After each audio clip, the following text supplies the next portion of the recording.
Kalau MotoGP punya drama percintaan, maka cerita Valentino Rossi dan Ducati adalah versi dua roda dari Romeo dan Juliet, tapi tanpa akhir bahagia, dan banyak keluhan soal ban depan.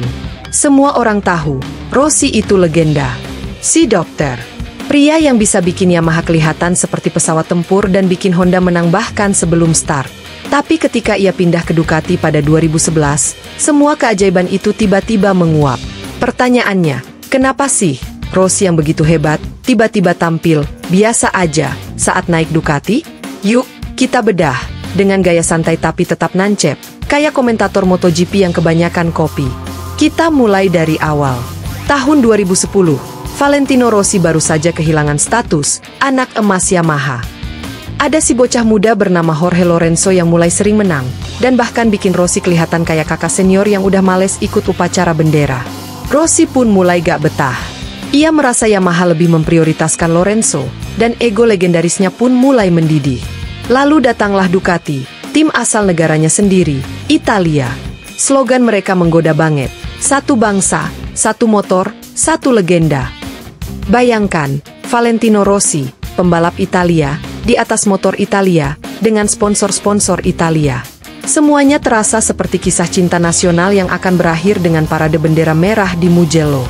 Tapi ternyata, yang terjadi justru lebih mirip sinetron bertema, cinta tak direstui. Masalah utama Ducati saat itu adalah satu kata, Desmosedici. Motor itu terkenal kencang di lintasan lurus, tapi beloknya susah, kayak mobil box di gang sempit. Ducati punya filosofi mesin yang berbeda. Sasis mereka bukan terbuat dari aluminium twin spar seperti Yamaha atau Honda, tapi dari karbon monocoque, ide futuristik yang katanya bikin motor lebih ringan dan kaku. Masalahnya, terlalu kaku juga bikin susah diajak kompromi. Rossi adalah pembalap yang hidup dari failing depan ban. Dia suka tahu persis kapan ban depan akan selip, biar bisa dikontrol dengan halus. Nah, Ducati itu ibarat pacar yang mood swing, kadang nurut, kadang tiba-tiba nyelonong keluar tikungan tanpa peringatan. Setiap kali Rossi coba adaptasi, motornya kayak bilang, "Oh, kamu mau ngerem di sini? Hehehe, kejutan." Rossi, yang terbiasa dengan motor jinak seperti Yamaha M1, dibuat frustrasi.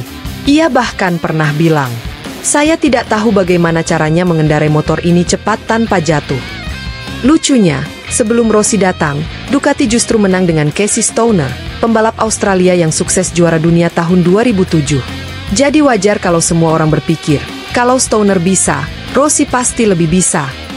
Ternyata, tidak semudah itu. Ferguson. Stoner punya gaya balap yang beda total dari Rossi.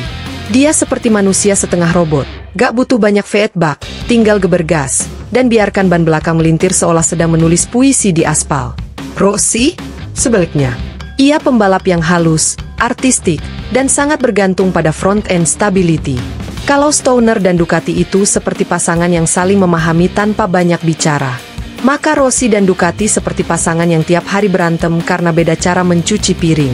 Satu hal lagi yang bikin hubungan ini makin rumit, komunikasi teknis.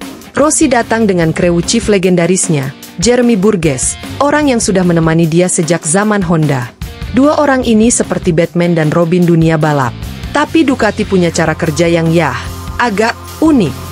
Alih-alih mendengarkan masukan pembalap, insinyur Ducati cenderung berkata, "Motor ini sudah dirancang dengan sempurna.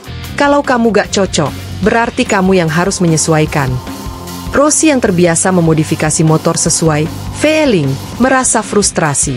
Ia dan Burgess mencoba berbagai setelan, ubah sasis, suspensi, distribusi berat, bahkan minta ubah bentuk tangki bahan bakar biar posisi duduknya nyaman. Tapi hasilnya, masih saja kalah dari Honda dan Yamaha, bahkan kadang juga kalah dari motor satelit. Tahun 2011 dan 2012 adalah masa yang, bagaimana ya, kalau pakai bahasa anak sekarang, gak ngangkat, bang. Dari 35 balapan, Rossi cuma sekali podium, itu pun di Le Mans, di posisi 3, karena banyak pembalap jatuh. Selebihnya, finish di luar 5 besar, seringkali bahkan di luar 10 besar. Bayangkan, pembalap yang dulu juara dunia 7 kali di MotoGP, kini kelihatan seperti orang yang baru belajar naik motor kopling. Fans pun mulai gelisah.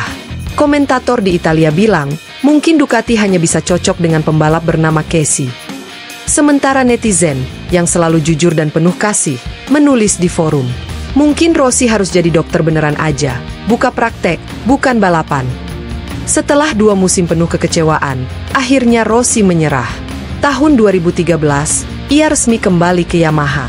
Dan lucunya, di balapan pertamanya setelah comeback, langsung podium lagi. Itu kayak nonton mantan yang baru putus dari pacar toksik, lalu langsung bahagia dengan cinta lama. Rossi sendiri mengakui bahwa masa di Ducati adalah masa tersulit dalam karirnya. Dia bilang, "Kami mencoba segalanya, tapi tidak pernah menemukan jalan keluar." Sedih sih, tapi jujur juga. Sementara Ducati, mereka akhirnya belajar juga. Beberapa tahun kemudian, mereka meninggalkan sasis karbon, mengganti dengan aluminium frame, dan Foila. Ducati berubah jadi monster lagi di era Dovizioso dan akhirnya Bagnaia. Jadi kalau dipikir-pikir, mungkin Rossi bukan gagal. Dia cuma datang terlalu cepat. Seperti orang yang nonton film di bioskop sebelum efek spesialnya selesai dirender. Kisah Rossi dan Ducati mengajarkan satu hal penting. Tidak semua hal yang terlihat sempurna di atas kertas bisa bekerja di lintasan. Kadang, chemistry itu segalanya, bahkan lebih penting dari kecepatan mesin. Rossi dan Yamaha seperti pasangan yang saling tahu bahasa tubuh. Sementara Ducati dan Rossi seperti 2 orang yang ngomong pakai bahasa berbeda dan Google Translate-nya error. Rossi butuh motor yang bisa nurut pada intuisi. Sementara Ducati butuh pembalap yang bisa menaklukkan logika mesin mereka. Makanya, ketika Bagnaia akhirnya juara dunia bersama Ducati bertahun-tahun kemudian, banyak orang bilang, akhirnya ada pembalap Italia yang berhasil di atas Ducati, setelah Rossi gagal. Ironis? Sedikit. Tapi juga indah, karena artinya, legenda Rossi tetap jadi bagian dari proses panjang itu. 2 musim buruk di Ducati tidak menghapus status Rossi sebagai ikon MotoGP. Justru, itu membuat ceritanya lebih manusiawi. Dari Honda yang sempurna, Yamaha yang hangat, sampai Ducati yang bikin pusing. Semua adalah bab dalam kisah seorang pembalap yang berani mencoba hal baru meski risikonya besar. Karena pada akhirnya, legenda sejati bukan cuma soal menang, tapi soal berani gagal, dan tetap tersenyum di atas podium berikutnya. Mikrofon, dan itulah, saudara-saudara, kisah bagaimana Valentino Rossi gagal di Ducati bukan karena dia jelek, tapi karena cintanya belum berjodoh dengan Desmosedici.